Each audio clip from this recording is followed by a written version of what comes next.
ধৃতরাষ্ট্র জিজ্ঞাসা করলেন, হে সঞ্জয়, ধর্মক্ষেত্রে যুদ্ধ করার মানসে সমবেত হয়ে আমার পুত্র এবং পাণ্ডুর পুত্রেরা তারপর কি করল?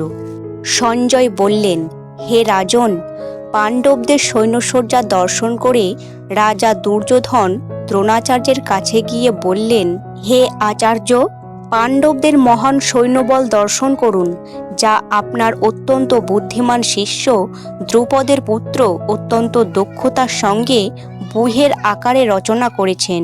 সেই সমস্ত সেনাদের মধ্যে অনেকে ভীম ও অর্জুনের মতো বীর ধনুর্ধারী রয়েছেন এবং যজুধান, বিরাট ও দ্রৌপদের মতো মহাযোদ্ধা রয়েছেন। সেখানে ধৃষ্টকেতু, চেকিতান, কাশীরাজ, পুরোজিৎ, কুন্তিভোজ ও শৈবের মতো অত্যন্ত বলবান যোদ্ধারাও রয়েছেন। সেখানে রয়েছেন অত্যন্ত বলবান যোধামন্যু, প্রবল পরাক্রমশালী উত্তমৌজা, সুভদ্রার পুত্র এবং দ্রৌপদীর পুত্রগণ।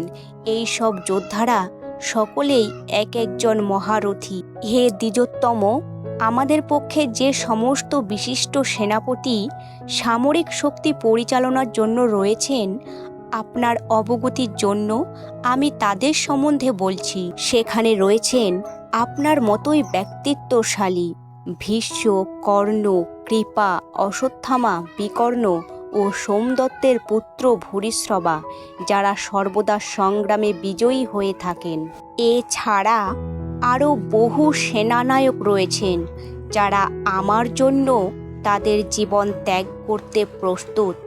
তারা সকলেই নানা প্রকার অস্ত্রশস্ত্রে সজ্জিত এবং তারা সকলেই সামরিক বিজ্ঞানে বিশারদ। আমাদের সৈন্যবল অপরিমিত এবং আমরা পিতামহ ভীষ্মের দ্বারা পূর্ণরূপে সুরক্ষিত, কিন্তু ভীমের দ্বারা সতর্কভাবে সুরক্ষিত পাণ্ডবদের শক্তি সীমিত। এখন আপনারা সকলে সেনা ব্যূহের প্রবেশপথে নিজ নিজ গুরুত্বপূর্ণ স্থানে স্থিত হয়ে পিতামহ ভীষ্মকে সর্বতোভাবে সাহায্য প্রদান করুন।